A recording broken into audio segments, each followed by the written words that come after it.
बिस्मिल्लाहिर्रहमानिर्रहीम।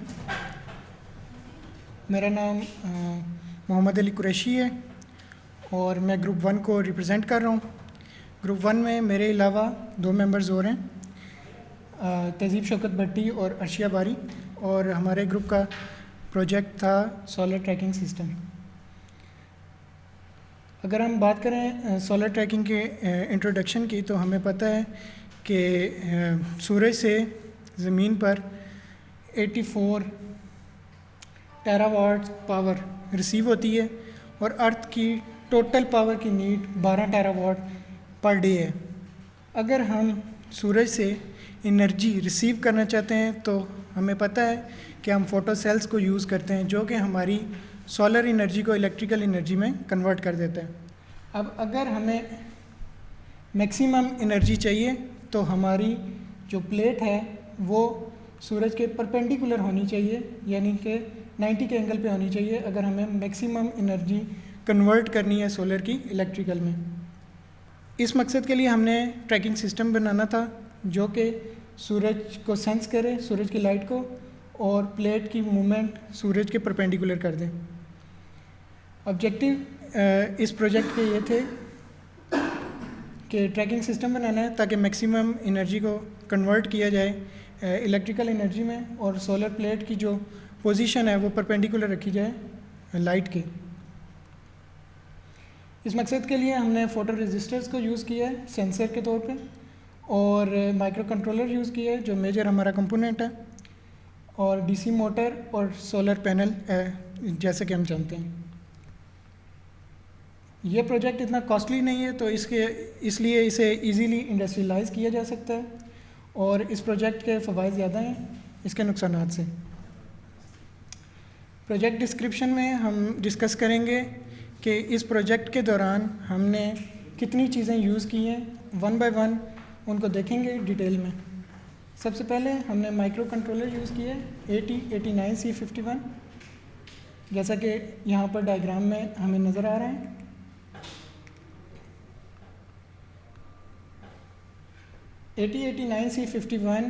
AT51 Intel की family से ताल्लुक़ रखता है, जो कि 8 बिट माइक्रो कंट्रोलर है जिसको एटमल कॉरपोरेशन ने बनाया है। AT89C51 में 4K फ्लैश मेमोरी है और 128 बाइट्स ऑफ रैम है। इसकी 4 पोर्ट्स होती हैं, 0, 1, 2, 3। जो पोर्ट 0 है वो एक्सटर्नली हम उसे ऑपरेट करते हैं, यानी उसे ऑन करने के लिए एक्सटर्नल हमें वोल्टेज देने पड़ते हैं। इस आईसी की 40 पिन है और ये ऑपरेट होता है 2 से लेके 5.5 वोल्ट पे, यानी कि अगर 5 से वोल्टेज ज़्यादा होंगे तो ये चिप काम नहीं करेगी, और अगर 2 से कम होंगे तभी ये चिप काम नहीं करेगी। ये इसकी ब्लॉक डायग्राम है जिसमें हमें बताया गया ये हमारी एड्रेस बस है जो कि डाटा को ले जाने और आने में मदद करती है, जो रिस्पॉन्सिबल है। यहाँ पर हमारे पास 4 पोर्ट्स दी गई हैं जिनको हम इनपुट और आउटपुट के तौर पे यूज़ करते हैं।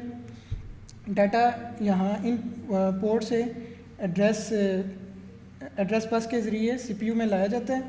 सीपीयू उसे प्रोसेस करता है और इंस्ट्रक्शंस जो हैं डाटा की वो रैम को देता है। रैम जो रिक्वायर्ड डाटा है वो फ्लैश से उठाता है और रैम लोड कर लेता है अपने अंदर और सीपीयू को भेज दिया जाता है। अब सीपीयू जो है वो उस डाटा को प्रोसेस करता है। अब अगर वो डाटा शो कराने वाला हो तो एड्रेस बस उसे लेके पोर्ट पे आ जाती है, और अगर वो डाटा सेव करने वाला है तो वो वहाँ से होता हुआ फ्लैश में चला जाता है। ये माइक्रो कंट्रोलर की बेसिक सर्किट डायग्राम है जो रिक्वायर्ड होती है इसकी प्रॉपर फंक्शनिंग के लिए। इसमें सबसे पहले जो हमारे पास नीड है वो है पावर सप्लाई की, तो हमने पिन नंबर 14 पर VCC देनी है जो कि इसकी रिक्वायरमेंट है ऑन होने के लिए, और पिन जो है पिन नंबर 20 उसको हमने ग्राउंड कर दिया। 31 नंबर पिन जो है वो इनेबल पिन कहलाती है, जिस पे हमने VCC देना है ताकि हमारी जो माइक्रोचिप है, जो माइक्रो कंट्रोलर है, वो ठीक तरह काम कर सकती है। पिन नंबर 9 हमारी रीसेट पिन है, क्योंकि हम बार बार बटन की मदद से माइक्रो कंट्रोलर को रीसेट नहीं करना चाहते, तो इसलिए हमने एक ऑटोमेटिक सिस्टम के लिए हमने यहाँ पर एक कैपेसिटर 10 माइक्रोफैरड का और 8.2 किलो ओम की रेजिस्टेंस लगा दी है। कैपेसिटर की एक साइड वीसीसी से कनेक्टेड है और दूसरी साइड जो रेजिस्टेंस की है वो ग्राउंड है। इनके दरमियान में एक वायर हमने लगा दी जो कि रीसेट पिन से जाके कनेक्ट होती है। और पिन नंबर जो 18 और 19 है, इस पे हमें क्रिस्टल चाहिए ऑसिलेशंस के लिए, तो हमने 11.0592 मेगाहर्ट्ज़ का क्रिस्टल यूज़ किया है, जिसके साथ दो कैपेसिटर्स हमने अटैच किए हैं और कैपेसिटर्स की एक साइड जो है वो क्रिस्टल के साथ अटैच है और दूसरी ग्राउंड है। ये माइक्रो कंट्रोलर की बेसिक नीड है प्रॉपर फंक्शनिंग के लिए। ये माइक्रो कंट्रोलर की सब पोर्ट 1, 0, 2, 3 सारों को हम इनपुट आउटपुट के तौर पे यूज़ कर सकते हैं, मगर इसमें जो पोर्ट 3 है वो स्पेशल पर्पसेस के लिए यूज़ होती है। पोर्ट 3 में हमारे पास हर पिन जो है वो एक स्पेसिफिक फंक्शन परफॉर्म करती है, जैसे कि P3.0 जो है और P3.1 वो सीरियल इनपुट आउटपुट पिन्स हैं। यानी कि जब हम इस माइक्रो कंट्रोलर को किसी और माइक्रो कंट्रोलर के साथ कनेक्ट करना चाहते हैं, ठीक है, तो उससे जो डाटा की कम्युनिकेशन है, यानी कि इससे डाटा उधर ट्रैवल हो और उधर से डाटा इधर रिसीव हो, तो इसके लिए जो ये रिस्पॉन्सिबल हैं ये दो पिन्स। उसके बाद हम बात करते हैं P3.2 की और P3.3 की। ये एक्सटर्नल इंटरप्ट्स हैं जो हम इस माइक्रो कंट्रोलर में यूज़ कर सकते हैं। दो इंटरप्ट्स हैं 0 और 1। उसके बाद हमारे पास P3.4 है और 3.5 है, जो कि हमारे पास टाइमर है, टाइमर 0 और टाइमर 1, जैसा कि इसमें दो टाइमर लगे हुए हैं एक्सटर्नल, हम उसे ऑपरेट करते हैं। उसके बाद हमारे पास जो है वो P3.6 और 3.7 है, जो रीड और राइट के लिए यूज़ होती है। उसके बाद इसमें जो आईसी यूज़ की है वो L293D है, जैसे कि आईसी की डायग्राम ये आपके सामने है। ये इसकी रियल लाइफ पिक है। क्योंकि हम इस प्रोजेक्ट में डीसी मोटर्स को यूज़ कर रहे हैं, तो डीसी मोटर्स को हम डायरेक्ट माइक्रो कंट्रोलर से ऑपरेट नहीं कर सकते। अगर हम माइक्रो कंट्रोलर को डीसी मोटर के साथ डायरेक्ट कनेक्ट करेंगे तो माइक्रो कंट्रोलर जो है वो हमारे पास आउटपुट देगा मैक्सिमम जो है, अगर हम उसे 5 वोल्ट इनपुट दे रहे हैं तो 4.5 तक वो आउटपुट दे सकता है, जबकि हमारी मोटर को 9 वोल्ट्स चाहिए ऑपरेट होने के लिए। तो इस मकसद के लिए हमें ये आईसी यूज़ करनी पड़ेगी L293D।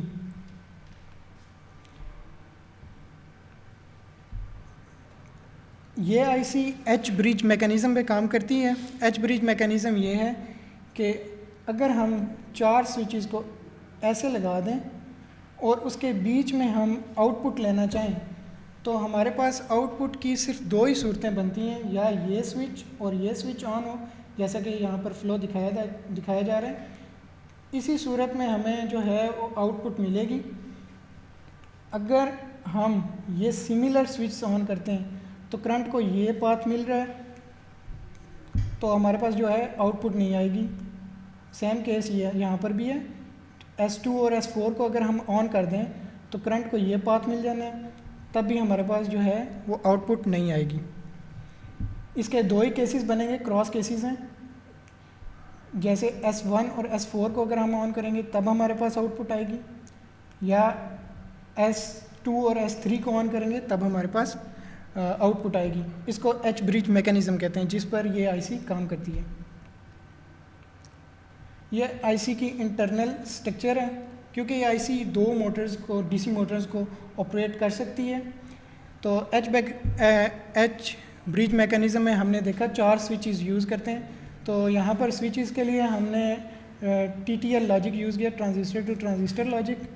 तो 4 स्विचेस हैं तो 4 ट्रांजिस्टर। अब ये क्योंकि 2 मोटर्स के लिए है तो 4 और 4 8 यहाँ पर ट्रांजिस्टर्स यूज़ हुए हैं। तो हम एक साइड की पहले बात कर लेते हैं। एक साइड की अगर हम बात करें तो यहाँ से ये जो है ये 2 हमारी इनपुट्स हैं। ये इनपुट्स आती हैं बेस पे। अब बेस को चाहिए होते हैं लो वोल्टेज, तो ये हमारे पास जो है माइक्रो कंट्रोलर के साथ अटैच होती हैं। तो माइक्रो कंट्रोलर इन्हें ऑन कर सकता है, आउटपुट इतनी उसकी होती है कि बेस को ट्रिगर कर सकता है। इसका जो है एक साइड वो कनेक्टेड होती है हाई वोल्टेज के साथ, जो कि हमारी मोटर की रिक्वायरमेंट है, और जो स्विचिंग का काम है वो इसकी बेस के थ्रू जो है कंट्रोलर करता है। अब ये दो जो हैं, ये स्विचेस, ये ब्रिज की जो है एक मोटर के लिए काम करते हैं। डायग्राम में बताया गया कि ये जो मैकेनिज़्म है ये एक ही सूरत में काम करे, दो सूरतों में काम करेगा, 1 0 या 0 1। 1 1 होगा तब भी ये काम नहीं करेगा, या 0 0 होगा तब भी काम नहीं करेगा। आगे हम बात करते हैं इसकी पिन डायग्राम की। तो ये हमारे पास इस आईसी की पिन डायग्राम है। सबसे पहले हमारे पास पिन 1 है, इसको इनेबल पिन कहते हैं। ये हमें वोल्टेज रिक्वायर्ड होते हैं इस वन साइड की इनपुट और आउटपुट को ऑन करने के लिए। उसके बाद हम बात करते हैं पिन नंबर 9 की, जो कि 3 और 4 को इनेबल करने के लिए यूज़ होती हैं। उसके बाद हमारे पास यहाँ पर 16 पर हमने इसको 5 वोल्ट VCC देनी है, यानी लो वोल्टेज, और VCC2 ये हमारे पास हाई वोल्टेज है, जो कि हमारी मोटर की रिक्वायरमेंट है। उसके बाद पिन 4 5 12 13 को हमने कर दिया ग्राउंड। हमारे पास जो पिन 2 है और पिन 7 है, ये हमारे पास इनपुट पिन्स हैं एक साइड के लिए, और पिन 3 और पिन 6 पर हमने मोटर लगानी है, इस और इस वाली पिन पे। ये हमारे पास एक साइड होगी। सिमिलर हमारे पास दूसरी साइड है, 4A और 3A ये हमारे पास इनपुट्स हैं, 3Y और 4Y हमारे पास आउटपुट हैं दूसरी मोटर के लिए। ये इसकी टेबल है जिसकी मदद से ये काम करती है। अगर दोनों इनपुट यानी ये वाली और ये वाली, ये अगर तो दोनों हाई हैं और अगर दोनों लो हैं, तो इस सूरत में हमारी मोटर काम नहीं करेगी, वो रुकी रहेगी। अगर एक हाई होती है एक लो होती है, तो मोटर जो है वो क्लॉकवाइज रोटेट करेगी और अपोजिट केस में एंटी क्लॉकवाइज रोटेट करेगी। उसके बाद हमारे पास जो मेजर कंपोनेंट है वो LDR है। LDR का ये सिंबल है और ये इसकी पिक्चर है। LDR को कहते हैं लाइट डिक्रीजिंग रेजिस्टेंस और लाइट डिपेंडेंट रेजिस्टर, ये दो इसके नाम हैं। बेसिकली LDR जो है वो ऐसा कंपोनेंट है जिस पे जब लाइट फॉल करती है तो उसकी रेजिस्टेंस कम हो जाती है। इसकी जो सरफेस है वो इंतहाई सेंसिटिव होती है, तो लाइट जब उस पर फॉल करती है तो वो कंडक्टिविटी स्टार्ट कर देता है। डार्क में यानी जब रोशनी नहीं होगी तो इसकी रेजिस्टेंस मेगा ओम्स में होगी, और जब लाइट इस पे फॉल करेगी तो ये few hundred ohms resistance show करेगा। जैसे कि यहाँ पर पिक्चर में बताया गया है, जब इस पे लाइट फॉल कर रही है तो ये कंडक्टिविटी स्टार्ट करता है।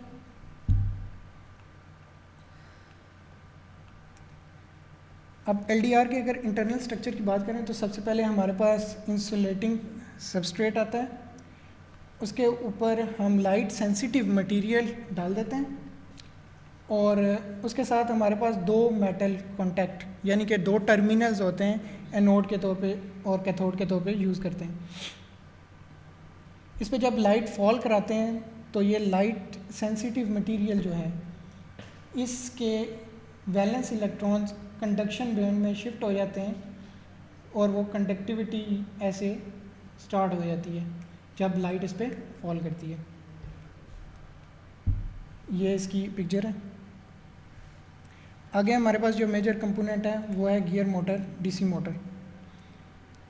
ये DC मोटर गियर मोटर की पिक्चर है। तो हमारे पास हमें पता है कि DC मोटर हमारे पास बेसिकली DC करंट को मैकेनिकल एनर्जी में कन्वर्ट करती है।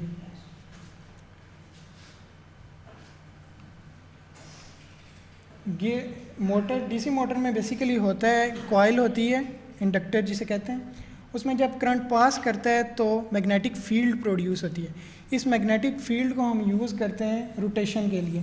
जैसा कि इस पिक्चर में बताया गया है दरमियान में एक हमारे पास मैग्नेट है और ये कॉइल्स हैं जिनमें से जब करंट पास करता है तो ये मैग्नेट बन जाती हैं, ठीक है। तो इनकी मदद से हम रोटेशन करते हैं, इसको डीसी मोटर कहते हैं क्योंकि इसमें डीसी करंट यूज़ हुआ है और इसकी मदद से हम डीसी करंट को मैकेनिकल एनर्जी में कन्वर्ट करते हैं। अब क्योंकि डीसी मोटर की स्पीड बहुत ज़्यादा होती है और हमारे प्रोजेक्ट में हमें सोलर प्लेट के साथ चलना है, तो सूरज की जो मोशन है वो बहुत स्लो है।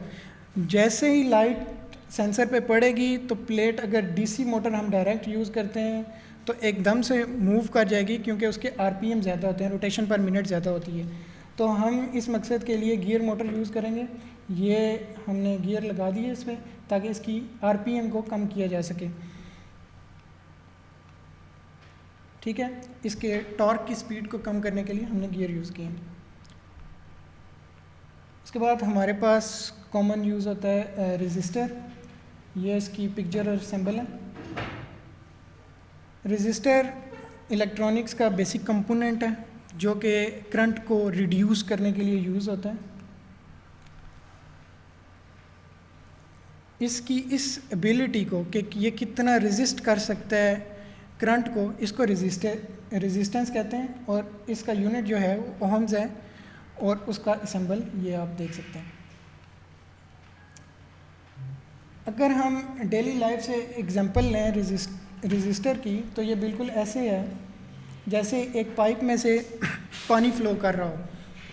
अब पानी उतना ही पाइप से फ़्लो करेगा जितना पाइप का साइज़ होगा। जैसे कि यहाँ पर आपको बताया गया है कि ये जो है पाइप, यहाँ से हाई वोल्टेज आ रही है मगर रेजिस्टेंस के अंदर जगह ही इतनी है वोल्टेज गुजरने की, वो रेजिस्ट कर रहे हैं उसे, आगे जो है वो करंट जो है वो रिड्यूस हो रहे हैं। उसके बाद हमने यूज़ किया कैपेसिटर। ये कैपेसिटर का सिंबल है और ये कैपेसिटर की रियल लाइफ डायग्राम है, फ़ोटो है। कैपेसिटर बेसिकली क्या है कि इलेक्ट्रिक फील्ड को स्टोर करने के लिए यूज़ होता है, या इसको अगर हम दूसरे लफ्ज़ों में एक्सप्लेन करें तो बेसिकली चार्ज स्टोरिंग डिवाइस है। ये इसकी डायग्राम है जिसमें हम देख सकते हैं कि ये चार्ज स्टोर कर रहे हैं।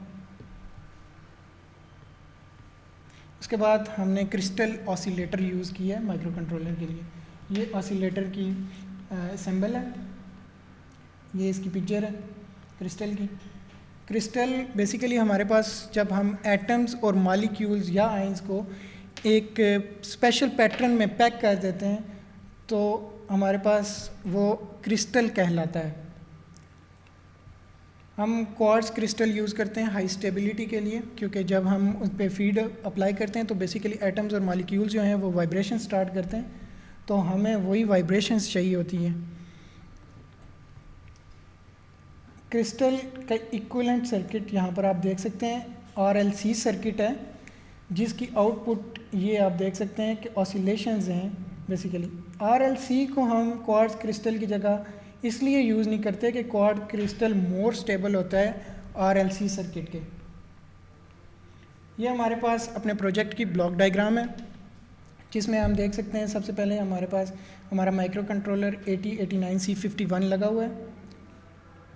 उसके बाद हमने सेंसर 1, सेंसर 2, सेंसर 3 और सेंसर 4 यूज़ किए हैं।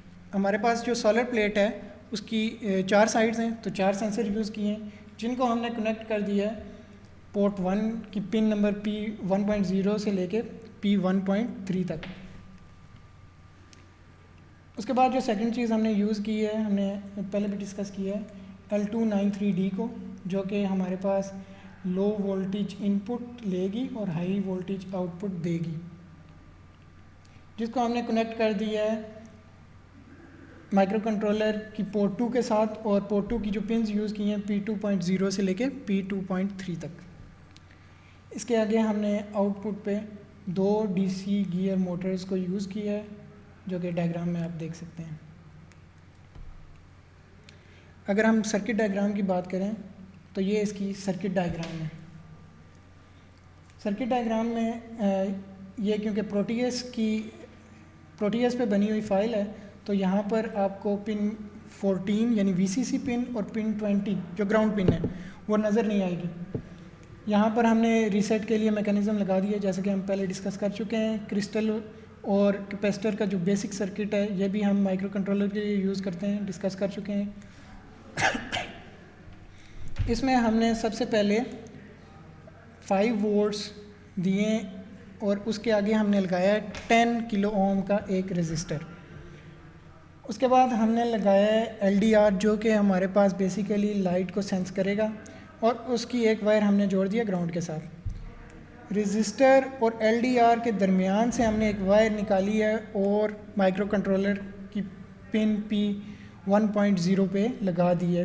पोर्ट 1 को हम यूज़ कर रहे हैं एज ए इनपुट, और पोर्ट 2 पर हमने आउटपुट ली हुई है। हमें पता है, हम जैसा कि डिस्कस कर चुके हैं कि यहाँ पर 1-0 या 0-1 होगा तभी मोटर रोटेट करेगी, 1-1 या 0-0 होगा तो मोटर रोटेट नहीं करेगी।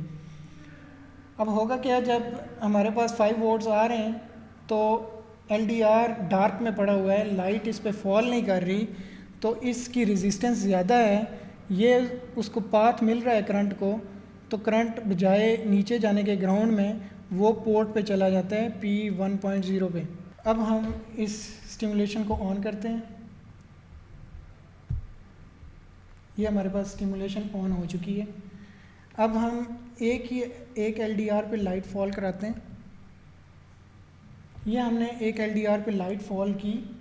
LDR ने इस पोर्ट को, इस पिन को P1.0 को ऑफ़ कर दिया।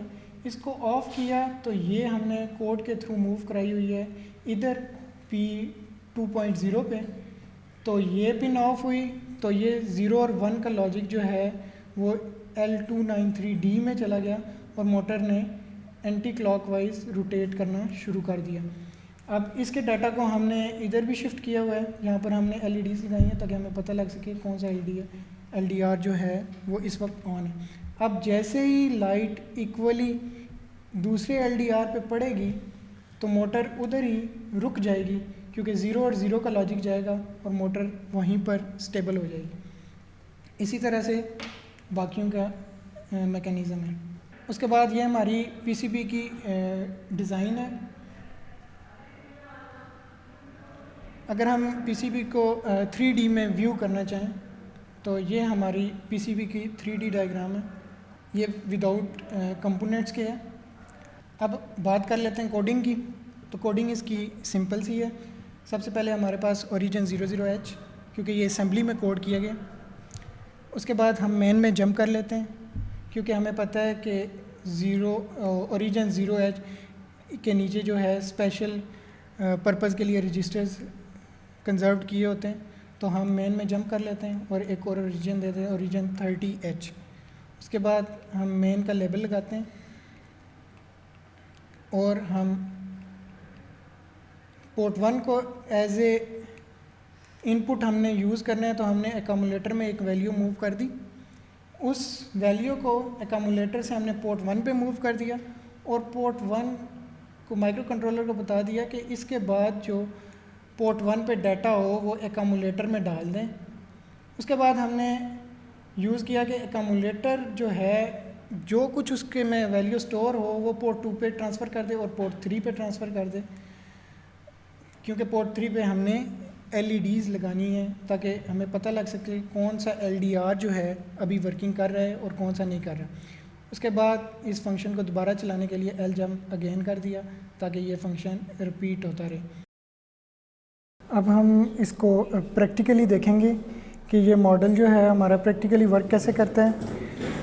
सबसे पहले इसमें यहाँ पर ये पावर के लिए बटन लगा है जहाँ पर हमारी 9 वोल्ट बैटरी अटैच है नीचे, और ये 4 LDRs के लिए लाइट लगी हुई हैं LEDs, ताकि हमें पता लगे कि कौन से LDR पे लाइट फॉल कर रही है।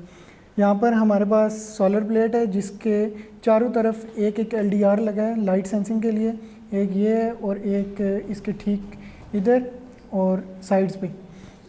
अब हम इसकी वर्किंग चेक करते हैं। हम मोबाइल की लाइट इस पर फॉल कराएंगे और देखेंगे कि हमारा जो प्रोजेक्ट है वो कैसे काम करता है।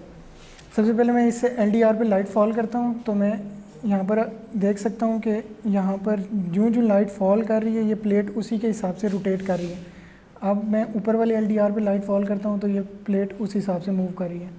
इसी तरह अगर मैं साइड वाले LDR पे लाइट फॉल करता हूँ तो ये प्लेट जो है वो सर्कुलर मोशन शो कर रही है।